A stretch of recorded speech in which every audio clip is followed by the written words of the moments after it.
I've kind of a bit of a hired gun really when it comes to coaching. So I did 8 years working for Man United international soccer school. So that got me pretty much everywhere that I could imagine going, I suppose. Yeah. Coaching, and they would be like a week here, 3 weeks there, few days here, and got me to places like Japan and Brazil and Vietnam and China and loads of amazing countries in great hotels with kids that were kids with mixed ability. So we'd have like real grassroots kids in China that could barely kick a ball up to, you go to Vietnam expecting the same, and then they end up being like, almost academy standard players. So yeah, it was. But what was brilliant about that experience was that you would not know who you were coaching until you arrived. So you'd fly the other side of the world, and you'd land, you'd get in your hotel on a Saturday, and on a Sunday you'd be coaching, and they wouldn't find out till a Saturday night what age, what ability, girls, boys. You had no idea until you were sort of going to bed that night. So you went into it a little bit blind, did you? Yeah, but what was good then, it made you become such a flexible coach, so you could adapt to pretty much anything, numbers wise, ability wise. Even language difficulties, so loads of demonstrations and stuff like that. So I did that for 8 years, and then and I don't know whether I should say this or not, but I'm actually a Liverpool fan. Right. So I'm working for United. I imagine the first couple of years was a bit weird, but you get used to it. And then a job at Liverpool came up doing the same thing, so I applied for that and got that. So I've been doing that I've been employed with them for the last 2 years, but obviously COVID's took care of a lot of that. So I've only done a couple of jobs with them so far, but loads planned going forward. And I do tutoring for the FA, level 1s and level 2s, bit for Cheshire FA, and I do a bit for Manchester, Lancashire and Derbyshire as well, to help them out when they're short. And then I've always done it, I've always coached, but I just thought, I've worked as an IT manager for 21 years in a college, and it was a good job, but I just wasn't passionate about it, and I wanted to do something full time. But it was always a bit of a scary leap in it to go from something that's that secure to something that you have no idea how it's going to go. So luckily, I took redundancy from the college. There was an offer of voluntary redundancy, and I took that. It was about a year's salary. So I thought, you know what, if I can't set it up in a year, then I'm never going to get it set up. So I went for it, lived off of the redundancy, set it all up, and that was... So I started that with a couple of the ex-Man United coaches. We started it together, then one of them emigrated to Australia, so there was down to 2 of us. And the other one lives in Norwich. So we run Inspired Sports Group, which has got football and futsal. So he runs a football league down near Norwich, and I run all this up here. In Tameside. Right. So I'm based at Tameside College, Monday to Thursday. Indoors, all my stuff's indoors because it's futsal. And then Friday I do a street futsal session with 14 to 18-year-old boys that would normally be hanging about on the street on a Friday evening. They'll come in to the sports hall, literally just walk in with whatever clothes they've got on, and I'll have a ball, a scoreboard, the goals set up, pitch ready to go, and some music playing, and they just come in and they chill and they play and they do that. And then the Wildcats are just before that, so that's 5 to 11-year-old girls. I mean, what's the reaction to that like? It's a good initiative to get them off the streets and get them out of trouble, but what's the actual reaction been like to that? Well, it's really mixed, I've turned up and there's been nobody, and then I've turned up and there's been 22. So it's five-a-side, so you four teams and a bit there. Yeah. So again, that flexibility comes into play. But actually, what happens is they come in, and everybody thinks, "Oh, I bet you struggle with them, don't you?" Well, they're working a pro anyway, so I have like kids that are excluded all day long. But I was planning for that, that sort of role where I was going to have to be constantly dealing with issues. But you know what? They just come in, they get a ball, they play, they sort their own teams out. I give them some bibs. They pick the teams. They move players around as they go. I just let them play. Yeah. And don't try and overcook it. Don't coach it. I'll say to them, "Do you want any tips or any rules or anything like that?" And they go, "Oh yeah, go on. What's the rule on that then?" So I'll tell them.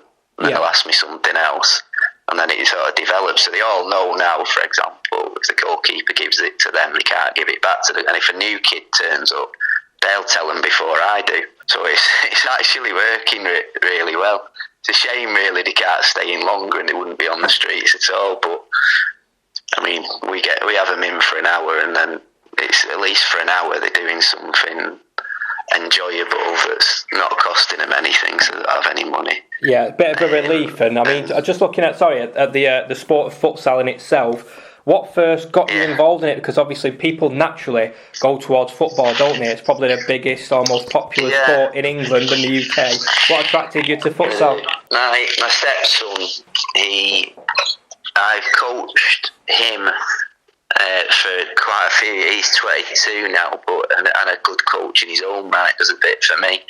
But he plays at a really good level. He's injured at the moment, but he plays for Manchester Futsal in the top league in the country. But he started as a grassroots. Well, he was in an academy. He was at Stockport Academy as a youngster, and then at 12, Stockport Academy. When he was 12, Stockport Academy folded for a few years. Right.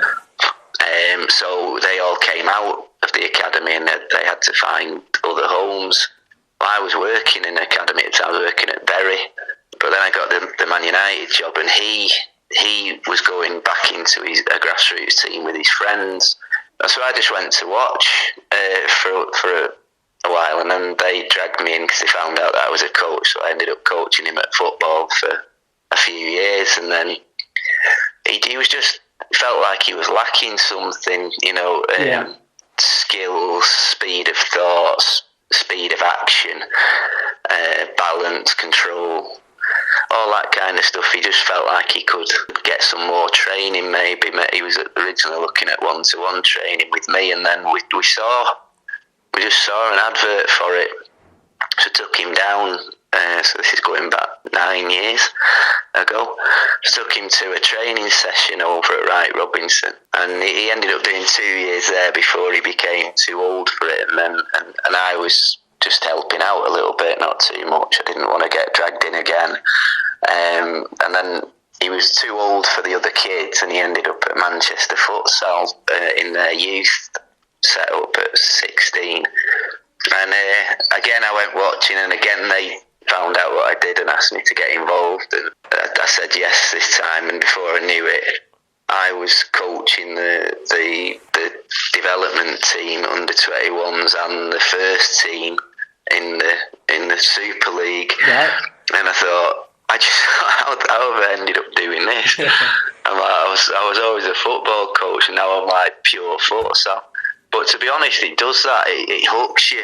You get into it, and you get your kids into it, and it just grabs you and sucks you in, and you feel like you should have been doing it a lot sooner with them. So hence the idea of then leaving Manchester when Ryan was old enough to look after himself and drive himself everywhere. And like I say, he started his own coaching, and he coaches futsal as well. And then I dragged one of my mates in to help me, because I started to become a bigger beast than I ever thought it would be. So I dragged a football coaching mate into the futsal side, and he got hooked, so he works with me now quite a bit at Inspired. And I've got a few young, 16-year-olds that were playing it, or are playing it. and they come and help shadow me with the coaching side, and they help out with the setup and sort of organising the kids. They'll do the skills bit at the beginning because they've obviously got much quicker feet than I have.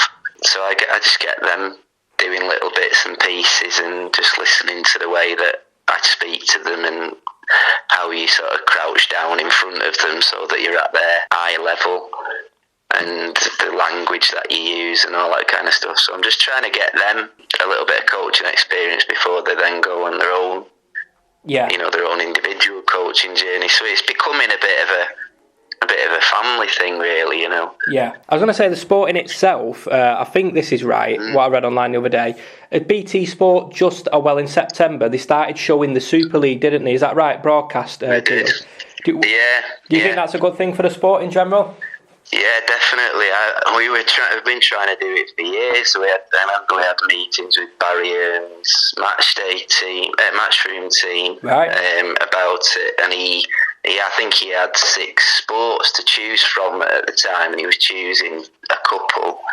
And he chose, if you remember, but BT Sport started showing the women's high league netball teams, and they took that as one, and they took another sport. I can't remember what it was, and they didn't end up going with futsal in the end. And the reason they gave was because the fan base wasn't enough. So with the women's netball, they were getting loads of young girls down there watching, and they could hear the screaming and the shouting, and it was good for the TV. With the futsal, because of football, they weren't able to attract the crowds. But I think that's changing now, and they are getting, I'm not saying they're getting like big crowds, but they're getting, they can get 100 or 120 into these sports halls and make a little bit of noise. And I think that's what BT are thinking now. Okay, we've got a little bit of a crowd. If we can show it on TV as well, hopefully we can draw more interest in. And I think that's what's happening. I do think it's a good thing, because the sport does need to grow in this country. And that's where I'm doing my own little bit for Tameside, because nobody was really doing it, especially this side of Tameside. Nobody was really doing it, and we've got loads of grassroots clubs here. Yeah. So what I wanted to do was try and introduce some players, get a mix of players from different grassroots teams that then might encourage some of their teammates to join, and then try and get those grassroots players to go down and watch some Super League futsal when it was in Manchester, and try and grow it a bit more that way. Yeah. And the same with the Wildcats. I took the Wildcats girls down to Lee Sports Village to watch a Man United women's FA Cup game a few weeks ago, and they just absolutely loved it. So I said to them, well, how do you feel about going watching a women's Super League futsal game? And they all started screaming at me, yeah, we need to go, we need. So that's what we're hoping to do, and I think as a sport, that's what we're hoping as well, that we can get more and more grassroots kids in and more parents aware, and that's what I try and do on my social media. So I'm just trying to, share as much of what we do as possible. Yeah, spread the word of it, basically. Because once they're in, honestly, I don't say this for any self-proclamation or anything like that. It's not me, it's the sport. So they come in and they don't want to leave. It's very rare that we get parents or kids wanting to leave the group, and usually they're in and they're staying. Yeah. Most of the kids I have now, I've had from the start, Do you think it should be part of the school curriculum? Obviously, you've got like cricket and rugby and normal football, but given how fast-paced it is and how good it is for a person's fitness, do you think it should be incorporated into that curriculum? 100%. I've been pushing for it for a while. I've taken... I ran a tournament, 2 tournaments at Copley Sports Centre. I ran a couple of tournaments there straight after school, so we had 5 or 6 schools involved, and they came in and run it. And luckily for me, one of the coaches that works at Copley, I know him through futsal circles as well. He's a Kiwi lad called Matt, and he's huge on futsal, got involved in New Zealand, and he's over here now working at Copley, and me and him put our heads together to come up with that. So we got in touch with all the schools and got them involved, but we've been banging the drum to try and get them to put it on the PE curriculum. I suppose the only not the only reason, but one of the reasons they might not is they don't have the goals. But I wouldn't imagine you're talking £500-600 for a set of goals, which I'm pretty sure they would get funding for. Where we've got the 7 and 8 year olds on a full size court, I always bring the goals right in to make it more of a 2/3 size court, and then that way the spaces are tighter, so they have to think faster. The goals are closer. The players are all tighter together, so again they've got to think faster, they've got to act faster, they've got to move into space to get on the ball. They can't just stand still, and the development just comes on so quick compared to, and I'm not dissing football because that's my bread and butter, always has been, but I can't see a better learning opportunity than to get into futsal at an early age. Yeah, well, you're passionate about it, and you've obviously accomplished a lot over the years that you've been doing it. But we just started 2022 now, so looking ahead to this year, what's your ultimate ambition in terms of the business? What are you hoping to achieve? So my next steps are to turn some of those development groups into teams. So I've toyed with it a bit towards the end of 2021. So turning them into an under-7s team, under-8s team, etc., to go and play other futsal teams or grassroots team, and then ultimately get them into leagues, so that they're all playing regular games. But I think ultimate ambition is probably to get an adult team out of the lads that are now under 16s. Yeah. Try and get an open age team, and get them competing at a decent level, a national level. The thing that I've got to try and do now is bring in more coaches. Now I've reached a point where it's got me self-sufficient, and I'm doing what I need to do to earn a living as well as, manage the number of groups that I've got. I want to try and expand that now into other venues and get other coaches and more kids involved. I feel like I'm sort of at my maximum for me, personally. But with these young kids that are now coming and helping with the coaching, I feel like the next step is to get them their level 1s qualifications and get them coaching younger groups.